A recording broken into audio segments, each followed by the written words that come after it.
নতুন কিছু শুরু করার চিন্তা ভাবনা নিয়েই আজকের এই ব্লগটা শুরু করছি। ব্লগটার নাম দিলাম উল্টো পুরাণ সিরিজ। আজকে উল্টো পুরাণ সিরিজের প্রথম এপিসোড। এখানে রাত থেকে সকালে আমি কি করেছি তারই একটু কথা তোমাদের সাথে শেয়ার করব। সুইমিং পুলটায় আলো পড়লে কি অসম্ভব সুন্দর দেখতে লাগে, আর মাঝে মাঝে এখানে এসে বসে থাকতেও খুব ভালো লাগে। শ্রিয়ান এবার থেকে নতুন সুইমিং ক্লাসেস জয়েন করেছে। প্রচণ্ড কান্না, প্রচণ্ড ভয় নিয়েও ক্লাসগুলোতে যায়, তবে চেষ্টা করছে যাতে এই ভয় কাটিয়েও সুইমিংটা শিখতে পারে।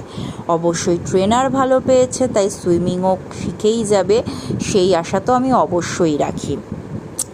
আর দেখো চারিদিকে প্রচুর বাচ্চারা এসে এই টাইমটায় কিন্তু সুইমিং করে। কারোর বাবা শেখায়, কারোর দাদা শেখায়। সকালবেলা আমি এখন জিম টাইমিংটা চেঞ্জ করেছি। আজকে আমার লেগ ডে ছিল। লেগ করতে করতে তারটা ছিঁড়ে গিয়ে হলো বিপত্তি। অনেক দিন থেকে ভাবছিলাম যে মাথায় হেনা করব, চুলের কালারটা ভালো লাগছিল না, কীরকম একটা লাগছিল। তো ময়ূরী হেনা কিনেছিলাম পাড়ার দোকান থেকে। ছোটোবেলায় না ময়ূরী হেনাই কিনতাম, বাজেট ফ্রেন্ডলি, কিন্তু এখনও কোয়ালিটি খুব ভালো। কিভাবে হেনা করি সেটাও আমি একদিন শেয়ার করব। হেনার কালারটা দারুণ সুন্দর এসেছে। আর সব কিছু নিয়ে মাদার্স ডে ছিল সেদিন। মাদার্স ডের দিনটা কিন্তু ভালোই কেটেছে। এখানে কামিনী ফুলের গাছে অসম্ভব সুন্দর কামিনী ফুলে ভরে রয়েছে, কিন্তু গন্ধ সেভাবে নেই।